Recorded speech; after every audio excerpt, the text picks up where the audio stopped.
भवबीजाङ्कुरजनना रागाद्याक्षयमुपागता यस्ये ब्रह्मा वा विष्णुर्वा हरुजिनो वा नमस्तस्मै।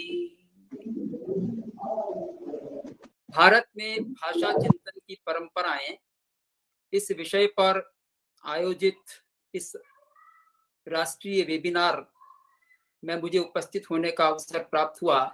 इसके लिए हार्दिक धन्यवाद देना चाहूंगा अंतर्राष्ट्रीय हिंदी विश्वविद्यालय के कुलपति प्रोफेसर रजनीश शुक्ला जी को और विद्याश्री न्यास के सचिव आदरणीय प्रोफेसर डॉक्टर दयानिधि जी मिश्र को। इस वेबिनार में जो भी विद्वजन जुड़े हुए हैं उन सबका मैं अभिवादन करता हूं, और जिन्होंने इस सत्र में अपने शोध पत्र प्रस्तुत किए, अपना चिंतन प्रस्तुत किया, उन सबका हार्दिक धन्यवाद ज्ञापित करता हूं। इस अध्यक्षीय वक्तव्य के साथ साथ मुझे जैन दर्शन और बौद्ध दर्शन के संबंध में भी भारत भाषा चिंतन क्या है वो प्रस्तुत करना है। तो मैं दोनों को साथ साथ या मिश्रित रूप में जैसे भी संभव लगेगा बात कहता जाऊंगा। अभी जो बात कही गई थी शीतला प्रसाद जी उपाध्याय के द्वारा, उन्होंने एक बात बहुत ही सुंदर कही थी। तंत्र शास्त्र का विमर्श करते हुए उन्होंने कहा कि गंभीर साधना करने वाले को ही तंत्र के अर्थ स्पष्ट होते हैं। इसका तात्पर्य है कि हम किस भूमिका में है उसके अनुसार ही हम शब्दों का अर्थ ग्रहण कर पाते हैं। जो जिस प्रकार की भूमिका में पला है, बढ़ा है, शिक्षा प्राप्त की है, वो उस प्रकार के शब्दों का अर्थ समझ पाता है भाषा के माध्यम से। दुनिया में 4000 के लगभग भाषाएं हैं। हम सब भाषाओं के अर्थ नहीं समझते हैं। हमारी भूमिका किस प्रकार की है और फिर किस प्रकार के वातावरण में रहते हैं। जो आज हम चर्चा कर रहे हैं, इन शब्दावली का प्रयोग सुनते समय यदि कोई व्यापारी बैठा होगा या कोई मजदूर बैठा होगा तो उन शब्दों का अर्थ नहीं समझ पाएगा। उसकी भूमिका क्या है, उन शब्दों का अर्थ उसने किस प्रकार से समझा है, उतना ही अर्थ ग्रहण कर पाएगा। तो शब्दों का जो अर्थ है वो चिंतनीय है कि शब्दों का अर्थ अगर उसके साथ नित्य है तो नित्य की अर्थ की स्पष्टता उसको हो जानी चाहिए, जो भी श्रोता हो उसको। लेकिन शब्द के अर्थ की स्पष्टता नहीं होती है। इसीलिए भारतीय परंपरा में भांति भांति से चिंतन हुआ। विभिन्न दर्शनों ने अलग अलग प्रकार से चिंतन किया है। उन चिंतन परंपराओं में जो दार्शनिक दृष्टि से है वो न्याय वैशेषिक के साथ साथ मीमांसा का चिंतन, वेदांत की बात भी यहाँ पर आई, सांख्य की बात भी आई।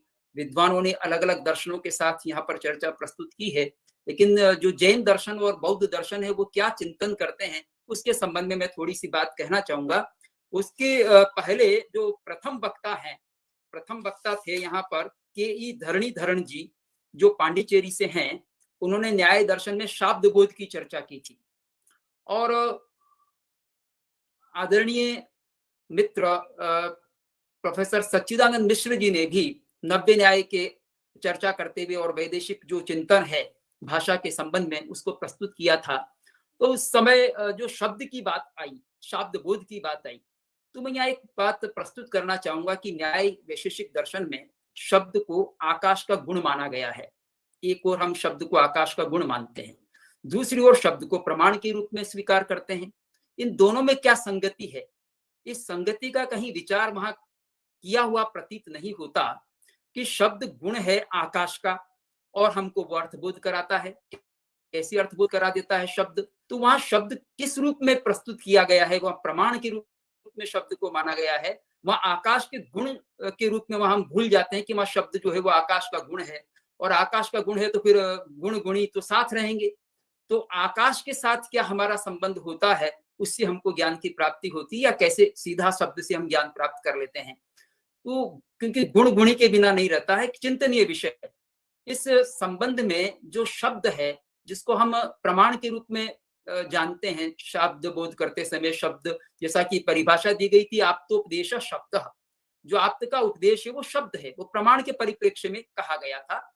साधारण रूप से शब्द की चर्चा नहीं हुई, जैसा कि आदरणीय सच्चिदानंद जी मिश्र ने कहा था कि शब्द के रूप में अलग से हमको चर्चा प्राप्त नहीं होती है, प्रमाण के रूप में चर्चा प्राप्त होती है। तो शब्द जो है वो हमको ज्ञान कराने में साधन बनता है, और इसीलिए हम शब्द को प्रमाण मानते हैं।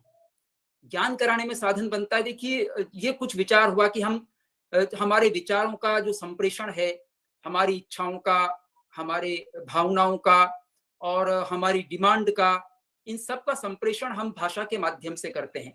यही नहीं, अपितु जो ज्ञान है हमारे में, उस ज्ञान का संप्रेषण भी भाषा के माध्यम से ही हो सकता है। एक व्यक्ति का ज्ञान यदि दूसरे में ट्रांसफर करना है, तो उस ट्रांसफर करने के लिए कोई साधन नहीं है भाषा के अलावा। एक व्यक्ति के ज्ञान को दूसरे व्यक्ति तक पहुंचाने में अगर कोई साधन बनता है तो भाषा ही बनती है। भाषा के अलावा कोई साधन नहीं बनता जो एक व्यक्ति के ज्ञान को दूसरे में पहुंचा सके। और वो भाषा चाहे हम लिखित रूप में प्रयोग करें लिपि के माध्यम से या बोलकर प्रयोग करें। प्रायः तो भाषा शब्द का जब हम अध्ययन करते हैं तो भाष्यतिथि भाषा या भाषित जमानी भाषा जो बोली जाती है, प्राकृत में कहा गया भाषित जमानी भाषा, जो बोली जाती है वो भाषा है। तो भाषा के माध्यम से ही एक व्यक्ति का ज्ञान दूसरे व्यक्ति में ट्रांसफर किया जा सकता है। उसको ट्रांसफर करने का दूसरा कोई साधन दुनिया में नहीं है, चाहे वो हम उपकरणों का साधन ले लें, पर है भाषा के माध्यम से ही। तो ज्ञान का स्थानांतरण भी भाषा के माध्यम से होता है। इसलिए ऋषि मुनियों ने जो कुछ प्राप्त किया अपने अंतर ज्ञान में, उसको भी उन्होंने भाषा में अभिव्यक्त किया है।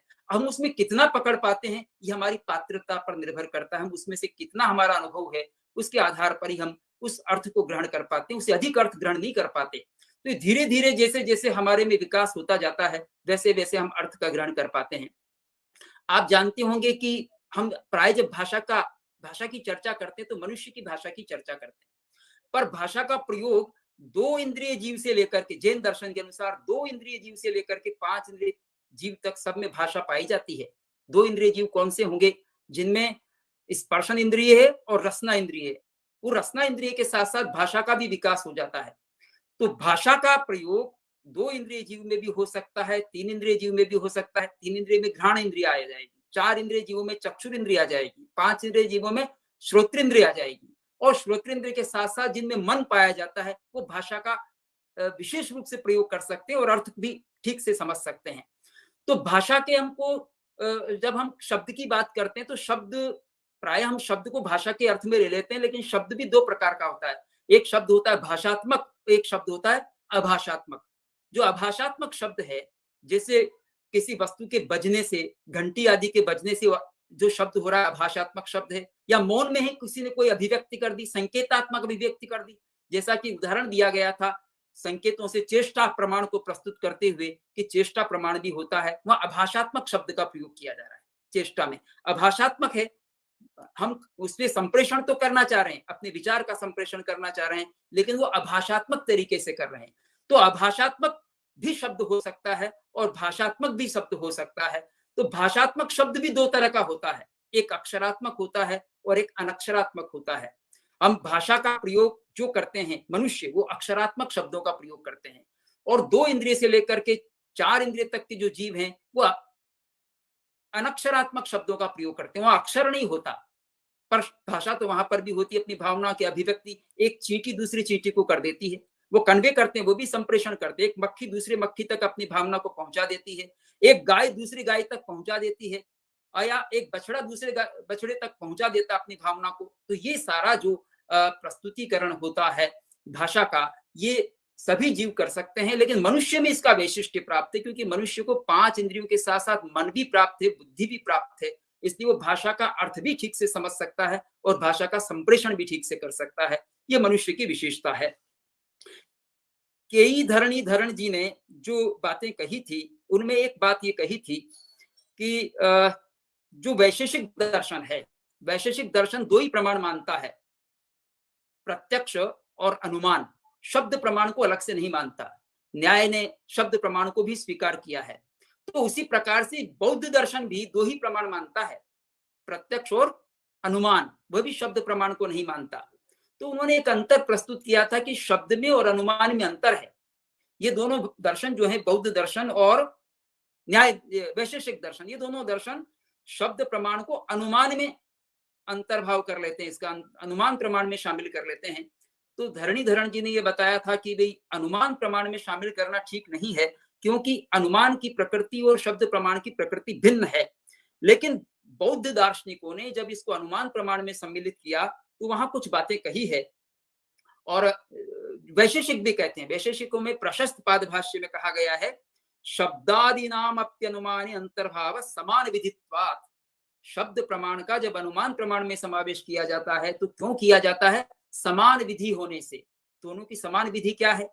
तो दोनों की समान विधि ये है कि जिस प्रकार से अनुमान में हम लिंग को या हेतु का दर्शन करके व्याप्ति का स्मरण करते हैं और व्याप्ति का स्मरण करके अनुमेय पदार्थ का अनुमान कर लेते हैं, उसका अर्थ ज्ञान कर लेते हैं, उसी प्रकार शब्द से संकेत का स्मरण होता है और संकेत के स्मरण के द्वारा हम वाच्य अर्थ का ज्ञान कर लेते हैं।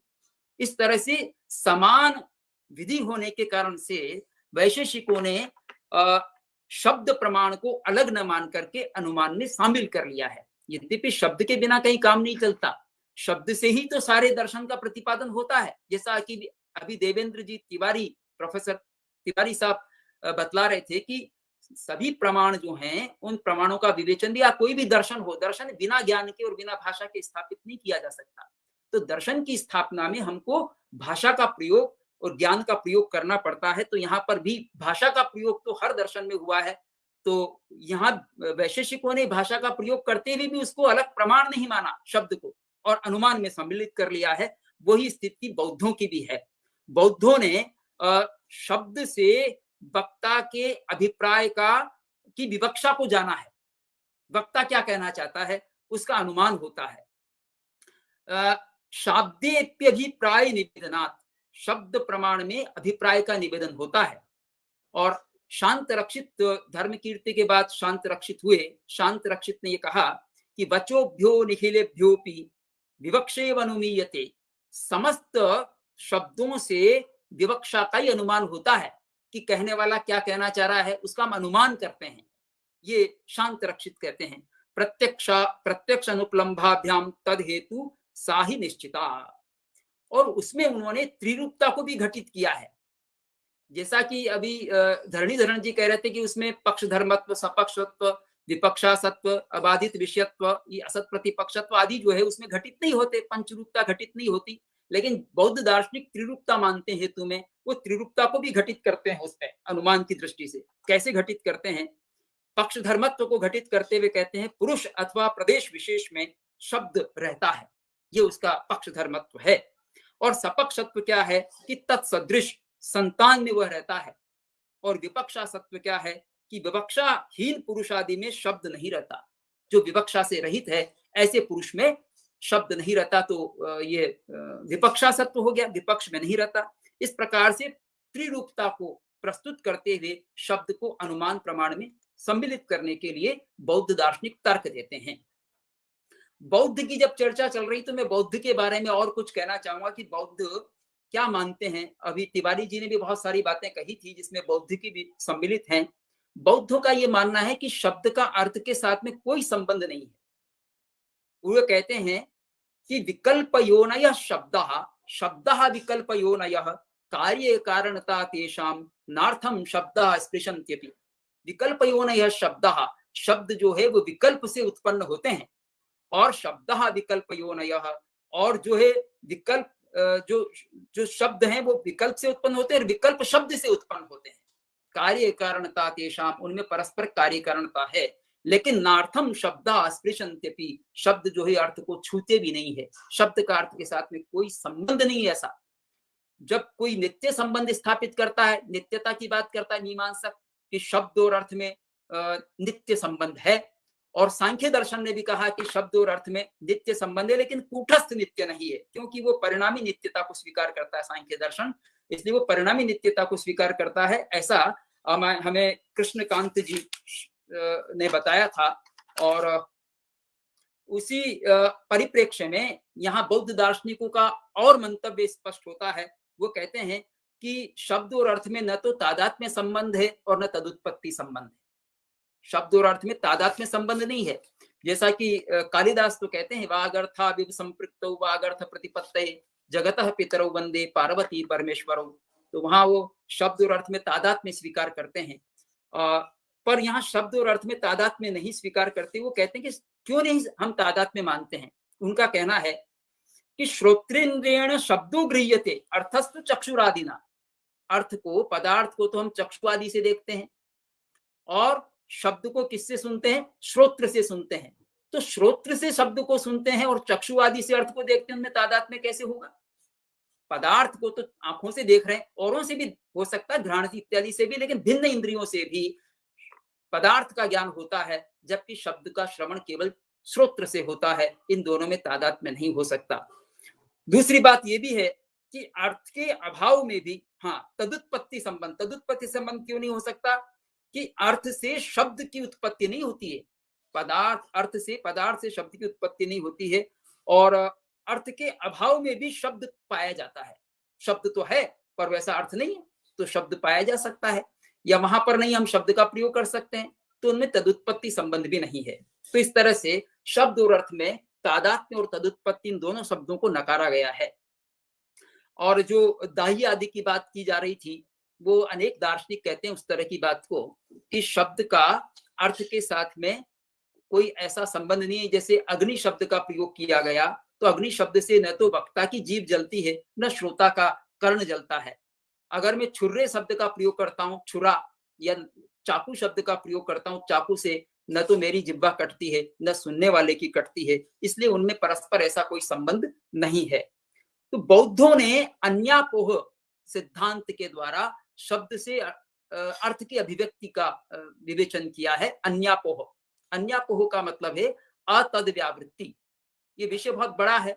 अतद व्यावृत्ति, जैसे अगो व्यावृत्ति, गो शब्द का अगर प्रयोग किया जाता है तो गौ का अर्थ होगा जो गाय से भिन्न का व्यावर्तन करता है। गाय से भिन्न का व्यावर्तन करता है, वो गो अपना अर्थ तब दे पाएगा। तो ये एक बड़ा टेक्निकल विवरण हो गया कि अन्यापोह यानी उससे भिन्न का अपोह करके उस अर्थ की अभिव्यक्ति होती है। बात तो एकदम ठीक है, क्योंकि उससे अन्य का अपोह जब तक नहीं होगा तब तक हम सही अर्थ का ग्रहण नहीं करेंगे।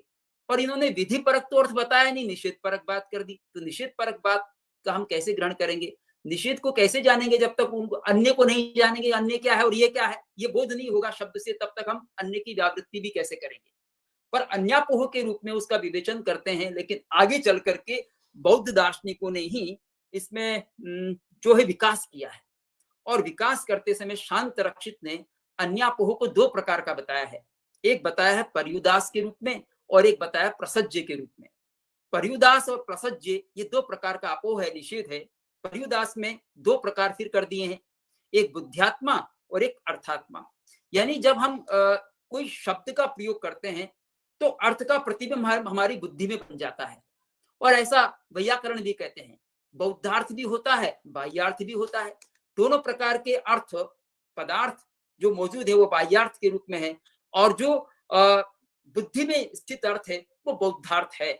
ऐसा बुद्ध्यात्मा के रूप में बौद्ध दार्शनिक भी स्वीकार करते हैं कि प्रमुख जो शब्द है, शब्द का जो अर्थ है वो हमारी बुद्धि में एक प्रतिबिंब के रूप में अंकित हो जाता है, बुद्धि में अर्थ का प्रतिबिंब बन जाता है। और फिर अर्थात्मा, उससे जो अर्थ कहना चाहिए स्वलक्षण अर्थ, उस अर्थ का हमको भान हो जाता है। और प्रसज्य जो प्रसज्य अपोह है, प्रसज्य अपोह में अगो की निवृत्ति हो जाती है, अतद की व्यावृत्ति हो जाती है, जो जैसा नहीं उसका अर्थ बोध हो जाता है। इस प्रकार से उन्होंने अपोह के द्वारा अर्थ का ज्ञान कराया है। मैं थोड़ा प्रकाश जैन दर्शन के अनुसार भी डालना चाहूंगा। जैन दर्शन में भी इसका बड़ा मौलिक विचार हुआ है शब्द के संबंध में। जैन दार्शनिक शब्द को पुद्गल मानते हैं, वो गुण नहीं मानते। शब्द को एक पुद्गल के रूप में स्वीकार करते हैं, एक द्रव्य के रूप में स्वीकार करते हैं, या द्रव्य की पर्याय मानते हैं, और द्रव्य के रूप में भी कह देते हैं कि शब्द, क्योंकि शब्द जो है वह शब्द इंद्रियों के द्वारा जाना जाता है, तो उसमें तो कोई बात नहीं। गुण को भी हम जानते हैं इंद्रियों के द्वारा, और द्रव्य को भी जानते हैं। लेकिन शब्द जो है वो टकराकर लौट भी सकते हैं। तो शब्द टकराकर, गुण कभी टकराकर लौटता नहीं है, इसलिए वो द्रव्य होना चाहिए, ऐसा तर्क जैन दार्शनिकों का है।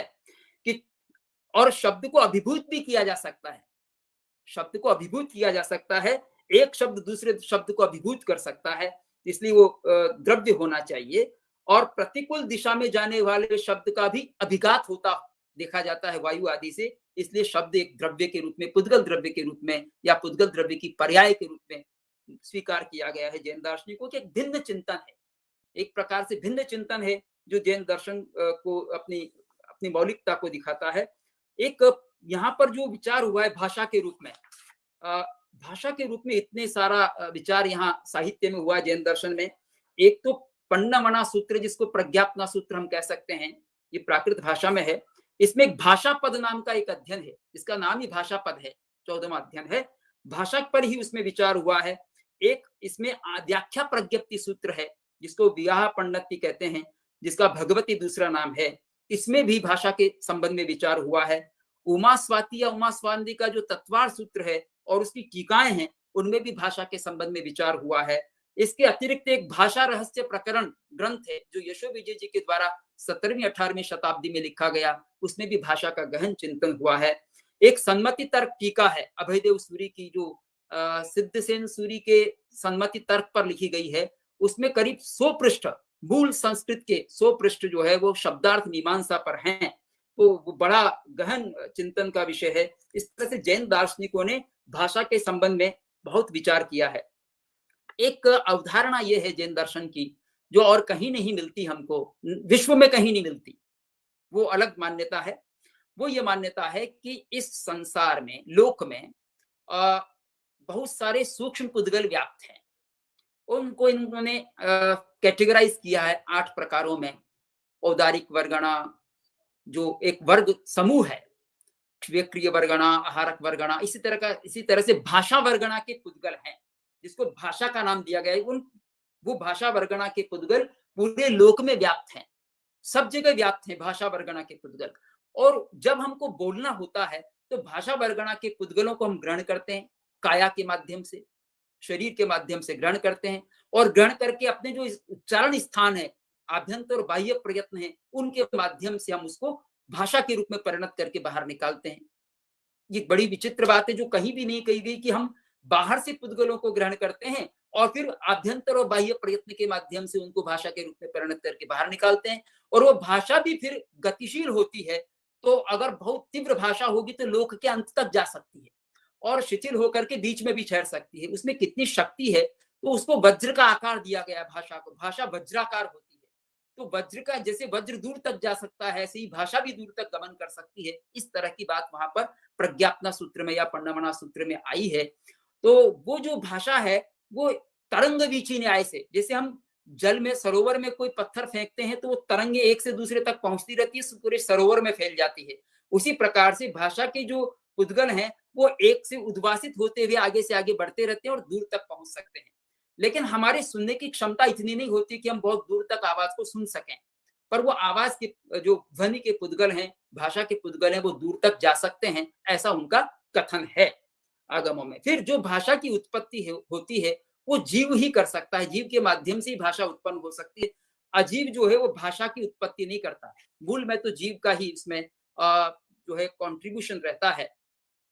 फिर दूसरा कि भाषा की उत्पत्ति शारीरिक प्रयत्नों से होती है, और तीसरी बात, उसमें वज्र का आकार होता है और लोकांत तक जा सकती है। ये इस तरह की बात वहां पर कही गई है।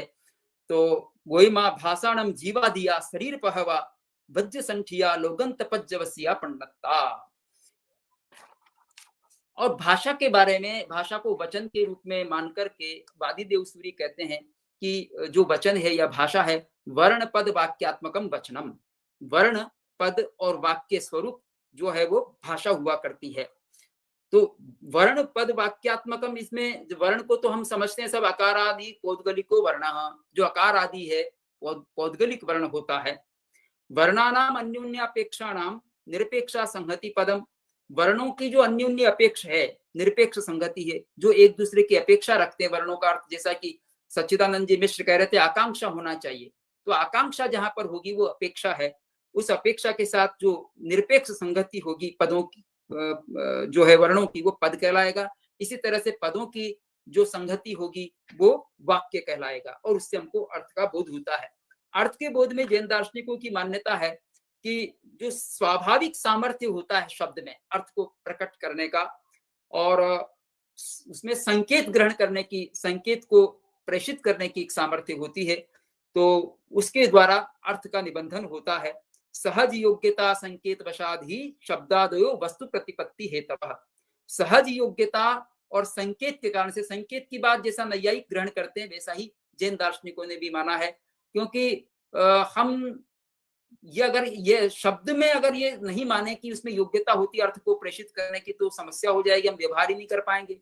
तो शब्द में ही सामर्थ्य होता है, पर शब्द में कैसा संकेत ग्रहण किया है उसके अनुसार उसमें सामर्थ्य होता है।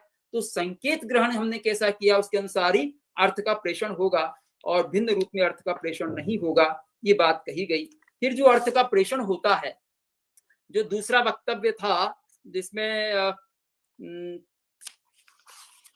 कमलाकांत जी त्रिपाठी ने एक बात कही थी कि अन्य शब्दों के संगठन से जो है कई भाषाएं बनती हैं। एक भाषा के शब्द से कई धीरे धीरे, जैसे संस्कृत के शब्द अन्य अन्य भाषाओं में गए हैं, तो कई प्रकार के शब्दों का अर्थ फलित होता है, और एक स्थान पर कुछ अर्थ अलग अर्थ देता है शब्द, दूसरे स्थान पर अलग अर्थ भी देता है। मीमांसा के आधार पर वो बात कर रहे थे। यद्यपि मीमांसा दर्शन तो शब्द की नित्यता स्वीकार करता है, अर्थ की भी नित्यता स्वीकार करता है, शब्द और अर्थ की भी नित्यता संबंध स्वीकार करता है, लेकिन उन्होंने कुमार भट्ट के ही ग्रंथों से इस प्रकार की बात कही थी कि वहां अर्थ का भेद हो जाता है। तो अर्थ का भेद होने के संबंध में जैन दार्शनिक मल्लिसेन सूरी स्याद्वाद मंजरी में कहते हैं, यत्र चे देश कालादौ यदर्थ प्रतिपादन शक्ति सहकारी संकेत तत्र तम अर्थम प्रतिपादयति। जहां देश आदि में जिस अर्थ का प्रतिपादन करने की शक्ति होती है शब्द में, संकेत में, वो उस प्रकार का अर्थ प्रकट करता है। यानी देश काल के अनुसार शब्द अपना अर्थ भी बदल देते हैं। जैसे चोर शब्द का उन्होंने एक उदाहरण दिया था, तो चोर शब्द जो है हमारे उत्तर भारत में तो जो तस्कर है, चोरी करने वाला, उसके लिए प्रयुक्त होता है, लेकिन द्रविड़ देश में उसका ओदन अर्थ में प्रयोग होता रहा। और बदलता हुआ अर्थ, जैसे साहस शब्द है, पहला सहसा न विदित क्रियाम अविवेक परमापदाम पदाम, इस अर्थ में सहसा शब्द का प्रयोग होता था। साहस को कोई अच्छा नहीं माना जाता था, लेकिन अब साहस जो है वीरता का द्योतक हो गया। तो अर्थभेद देश काल के अनुसार भी परिवर्तित होते रहते हैं। इस तरह से विविध प्रकार से भाषा के संबंध में जैन दर्शन में विचार हुआ है। 4 प्रकार वहां पर बताए गए हैं, सत्य भाषा, असत्य भाषा, मिश्र भाषा, व्यवहार भाषा। किस प्रकार से सत्य होता है। एक असत्य भाषा के संबंध में आध्यात्मिक अर्थ करते हुए कहा गया कि क्रोध में बोली हुई भाषा होती है वो असत्य होती है। मान के यानी अहंकार वश जो भाषा बोली जाती है वो असत्य होती है। माया से आविष्ट होकर कोई भाषा बोली जाती है वो भी असत्य होती है। इसी प्रकार से अनेक विकारों से ग्रस्त होकर जब हम भाषा बोलते हैं तो असत्य की कोटि में आती है।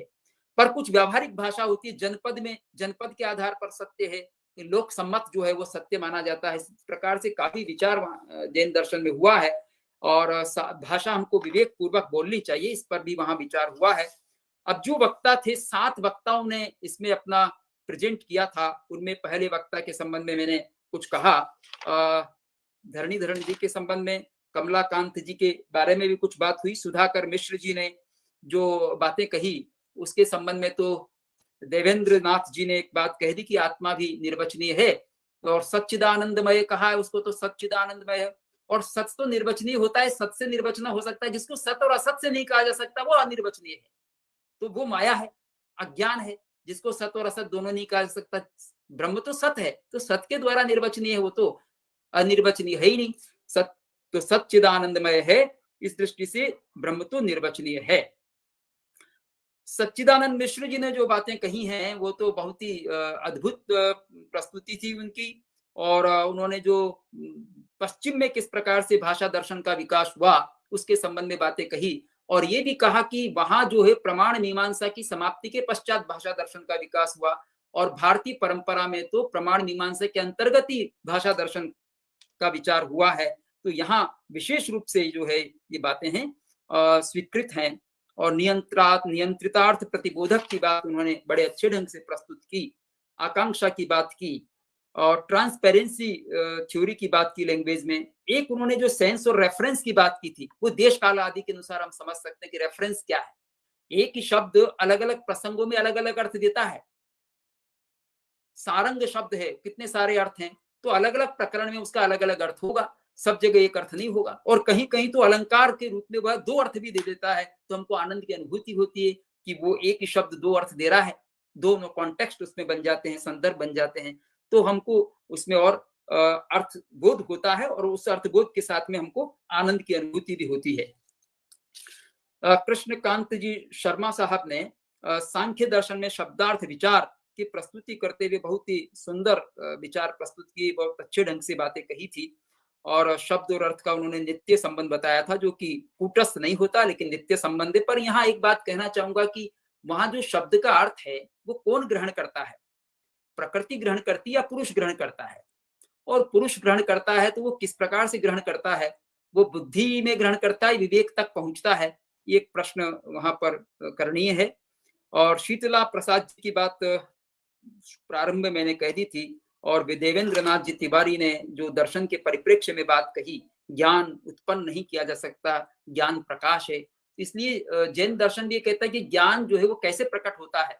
हमारे सबके कर्म का आवरण आया हुआ है और एक ज्ञानावरण कर्म भी है। ज्ञानावरण कर्म का जब कुछ आवरण हटता है, किसी भी अंश में हटता है, थोड़ा या अधिक हटता है, तो हमें ज्ञान का प्रकाश होता है। और शब्द भी या भाषा भी तब साधन बन पाती है जब हमारा ज्ञानावरण कर्म हटता है, तब हम ज्ञान का प्रकाश कर पाते हैं।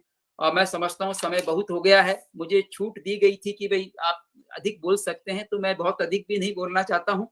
कुछ शब्द मैंने कहे हैं और उसमें कुछ